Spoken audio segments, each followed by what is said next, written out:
This is the part where we talk before the opening title. Bring on the schmaltz.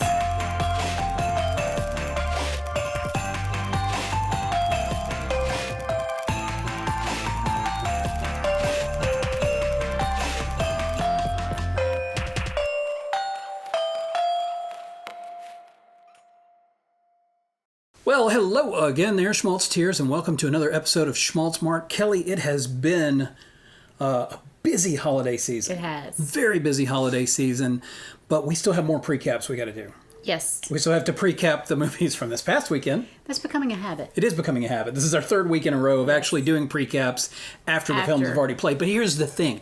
This is the way precaps work. Precaps are us previewing the movies based only on the trailer before we watch the movies. So we make guesses about the number of tropes. We make guesses about Average scores. average scores on acting, story, and visuals. The key is we can only do this based on the trailer. That means we have to do it before we watch the films. You may have watched the films already. We have not. We have not. We're still watching like 2 weeks ago films. Yeah, so we're this good. is fine. This is totally legal and by the rules. Yes. So now that you know how precaps work, let's get to it. Let's get to some precaps. Our first one up is Christmas Next Door on the Hallmark Channel. Let's look at the trailer. Unbelievable. Chesapeake Shore's Jesse Metcalf stars as the Scrooge who wrote the book on staying single. He's the only one who won't put decorations in his front yard. Yes, you heard. But his neighbor is about to change all that. Would it be so hard for you to get into the Christmas spirit? It's been a bit of a struggle. Maybe there's hope for you yet. Christmas Next Door. Part of Countdown to Christmas on Hallmark Channel. I kind of like it. All right, so we've got a Scrooge. Yeah, absolutely. Bah, humbug all the He way. is what we call in the Franklin family Scrunchy. Scrunchy. Scrooge plus Grinch. It's twice as bad. Yes. Scrunchy. And We use this barometer driving around looking at Christmas lights. absolutely we If do. you've made an effort, You're not Scrunchy. you're not scrunchy. If your house is dark when all is lit up around you, scrunchy. Yep. A single strand of lights haphazardly thrown onto a tree, also Scrunchy. Scrunchy. It's like you're mocking the holiday at that That's point. right. We want nothing to do with you Nothing. unless we can reform you. And we will make that Bring effort. you- Please reach out to us, comment below if you feel that you are Scrunchy and you need an intervention. And we'll bring you to the light side. Yeah, we will. We can do it. Just like in The Last Jedi, which we will discuss on a different show on this channel later. Anyway, Christmas Next Door. What do you think, Kelly? We got Jesse Metcalf in this. He's playing a committed devotee of single manhood. Yes. Obviously, there's something tragic that has happened in his life. You think too. so? Well, here we have I have two reasons why I say. Okay. Number one, he's, like you just said, completely devoted to being single. He's made a career out of being single. Yes, and he wants nothing to do with Christmas. I think the two go hand in hand somehow.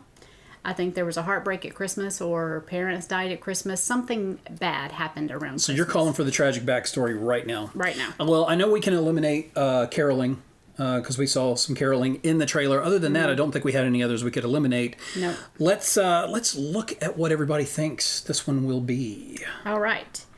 For total number of tropes, I had 11, Yep. and Savvy had 12. Okay.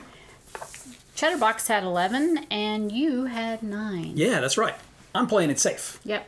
because I'm tired of getting my butt kicked. Well, and we had some not so great guesses on the past couple of movies. Yeah, the we've last couple of watched. films we hardly got any points at all. I mean, we haven't posted those lightning reviews yet, but they're coming soon. All right, so beyond tropes, in terms of total number of tropes Right. anyway, what are we saying our guaranteed tropes will be? You said eye opener.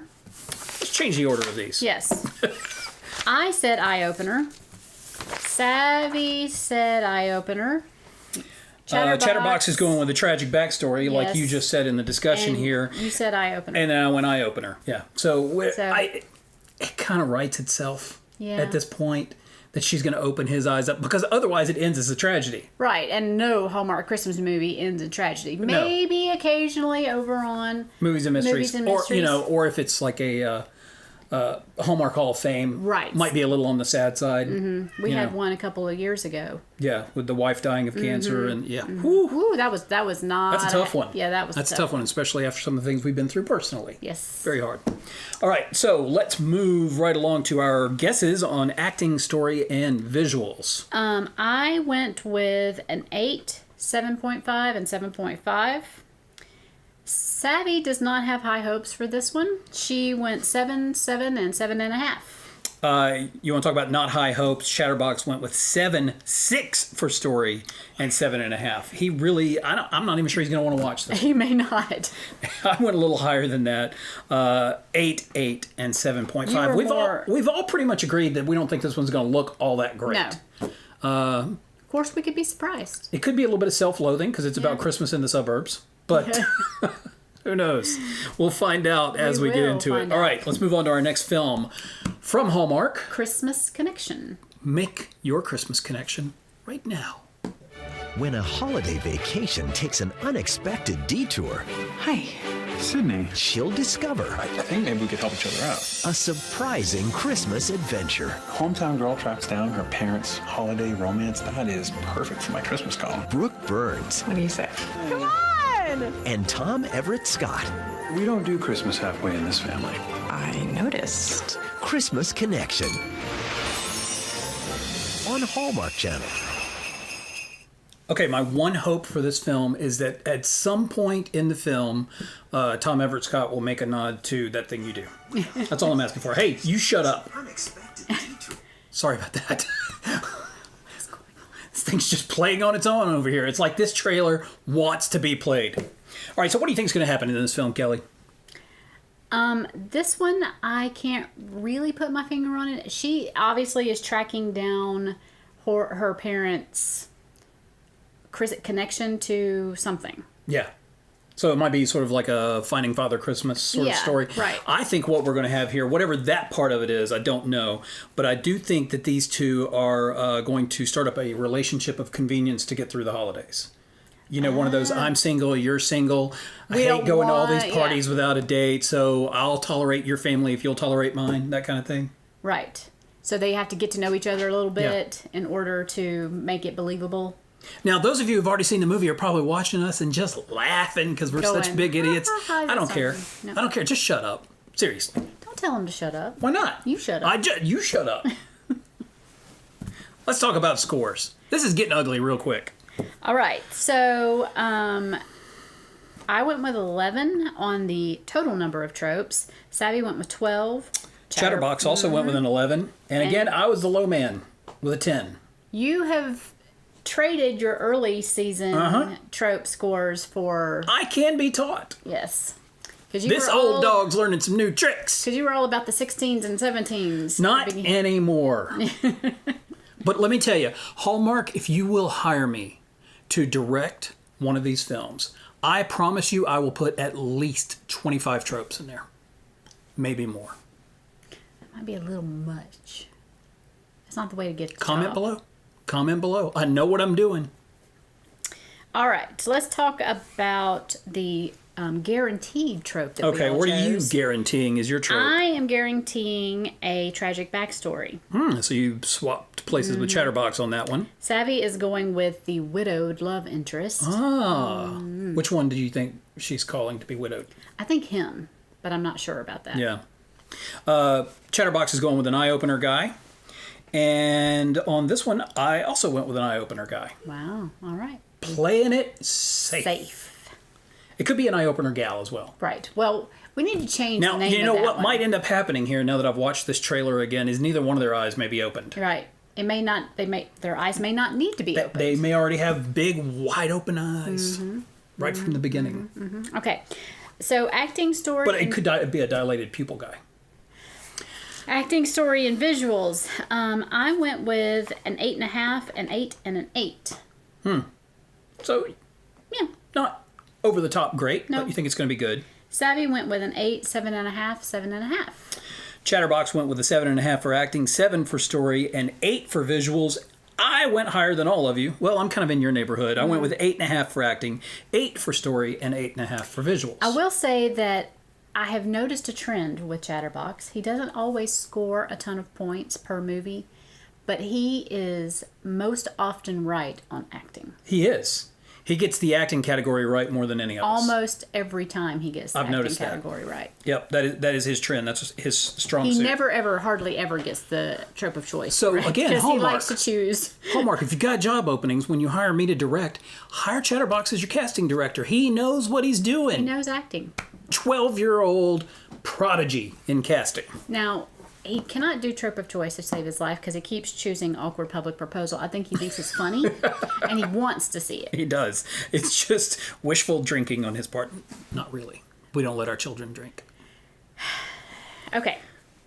We should move along. We should move on. Before you get us in On trouble. that note, before I get the DHR showing up at our door. All right, so next movie is Romance at Reindeer Lodge on Movies and Mysteries. We're going to play the trailer here. You're going to watch it there. My first time to Jamaica. This plane's going to Vermont. What? An unexpected Christmas detour I usually avoid Christmas. It's so overwhelming. becomes the miracle she never imagined. This is the first Christmas that's meant something to me. Nikki Whelan, Josh Kelly, Sometimes the best things in life are the ones that we aren't expecting at all. Romance at Reindeer Lodge on Hallmark Movies and Mysteries. Okay, Romance at Reindeer Lodge. I got to know some answers on this. How does someone get on a plane thinking they're headed for Jamaica and they're actually going to Vermont? Vermont. And it's a small plane. It is. It's not like it's a big jumbo jet or something and you just happen to go to the wrong gate. Of course, I guess if you were at the wrong gate, they wouldn't let you on the plane. Right. They would scan it and they go, you kind of stupid. You don't need to be on this plane. The Jamaica plane's over yonder. Because everybody at TSA talks like that. So, I don't know how she gets on the wrong plane. That to me is, it's Hallmark Movies and Mysteries. That's the big mystery in this movie. That's right the there. mystery. How in the world do you get on a plane going north when you should be headed to Jamaica? We assume she's going north. Where is she from originally? Huh. Well, it's probably shot in Canada, so it's really just going east. All right, so she's headed off to Vermont. She gets somehow stuck there. Apparently, the planes don't leave. I'm guessing she gets snowed in. Snowed in. That's what I was just about That's to say. going to happen. She's going to be trapped there. She's forced to drink eggnog and Because be she clearly around. doesn't like it. And I agree with her. Ugh. No, eggnog's awesome. No. Yeah, Yuck. we'll nog it up. So she drinks the eggnog. She's hanging out with a charming bearded man in sweater. And she's overwhelmed by Christmas. Yes. For some reason. We don't know yet. Probably a tragic backstory because I'm there's guessing. always a tragic backstory. Almost always. Almost always. Okay, so total number of tropes on this one. I went with 10. And Savvy went with 12. Which is her answer for all of them Yes. this week. She just decided she was going to pick a number and go with with it. it. Chatterbox did the same thing. He went with an 11. Across the board, every film, he guessed 11. I went high with a 12 on this one, too. So this was the one time that I was not conservative. Why I chose to go higher on tropes on Movies and Mysteries, I don't know. Because it's usually the other way around. Although we've been proven wrong on that. We have been theory. proven wrong a couple of times this year on that. So we shall see. Trope of choice, what you got? I have Flirty Fight with the White. Oh, yes. Excellent choice. Yes, yes. Always a good choice in Vermont. It's very And, Vermonty. Yes. Savvy went with the tragic backstory, which I think is a very safe bet. Oh, Chatterbox. Awkward public proposal. Not going to happen. It's not. It's not. Because the guy who would be proposing Would awkwardly be the wrong is in guy. Jamaica. Right, right. That's who she was going to meet. I'm sure of it. Now, it's possible he could show up in Vermont, right at the beginning of the third act. Yeah. Wrong guy likes to show up at the beginning, At the of the third act. and mess up what they got going on. So that could happen. I don't think it's going to happen, though. I am going with the wrong guy, right guy. Yep. And the wrong guy's probably in Jamaica. Yep. Scores for acting, story, and visuals. I'm liking the look of this one, so I went with an 8, 8, and 8.5. This one is, I think it's going to be what they call purdy. Yes. Savvy went with an 8, 7.5, and 8. So she gave her highest marks for this one. Chatterbox went with an 8 for acting, 7 for story, 8.5 for visuals. So he thinks it's going to be pretty too. All across the board, he does not think the stories are going to be good for these movies at all. Apologies to the cast, but I went lowest on acting of all of us here. I went 7.5 acting, 7.5 story. But like Chatterbox and you, 8.5 on visuals. So we're all pretty sure this one's going to be pretty. I really do think it is. Okay. From the trailers, it looks like it's going to be pretty. Even the plane ride looks nice. So. Yeah, well, we'll find out soon enough. Yes, we will. Kelly, anything else we need to talk about today before we go watch some more movies? Other than we haven't actually released the total number of points, but I have calculated them, and I'm kicking their butt. Other than that, nothing else to talk about. There was no need to share that information right now. There's still time. Not much. I still have hope. See it in my face. They're there. See the hope. They're there. Let's get out of here. Okay. You know what, though? What? It's not Schmaltz. Unless it ends with a kiss. To watch another episode of Schmaltzmark, click on the upper left. Or to subscribe to our channel, Wannabe Films, click on the upper right.